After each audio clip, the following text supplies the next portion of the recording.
तासगाव कवठेमहांकाळ विधानसभा मतदारसंघातील महायुती उमेदवार संजय काका पाटील यांच्या प्रचाराचा जोर सध्या वाढलाय। एक मत दोन आमदार असं म्हणत संजय काका पाटील गटाकडून आता नेटाने प्रचार केला जातोय। संजय काका पाटील गटाला कवठेमहांकाळच्या अजितराव घोरपडे गटाने पाठिंबा दिलाय।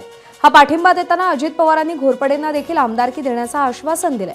त्यामुळे संजय काकांना मत देताना आणि त्यांना निवडून आणताना तासगाव आणि कवठेमहांकाळमधून एक एक आमदार बनेल असा विश्वास मतदारांसमोर व्यक्त करत प्रचार केला जातोय। अलीकडच्या काळामध्ये हे सगळं सोशल मीडिया आणि याच्यातनं इतकी मुलं हुशार झालेली आहेत।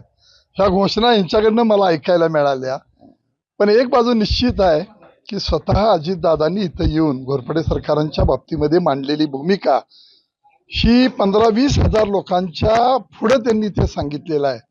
त्यामुळं तासगावचाही आमदार होईल आणि कवठेमहांकाळचाही आमदार कॉप करून MLC करून दिलं जाणार आहे आणि अतिशय चांगल्या पद्धतीनं या तासगाव आणि कवठेमहांकाळ विधानसभा मतदारसंघामध्ये वातावरण आहे।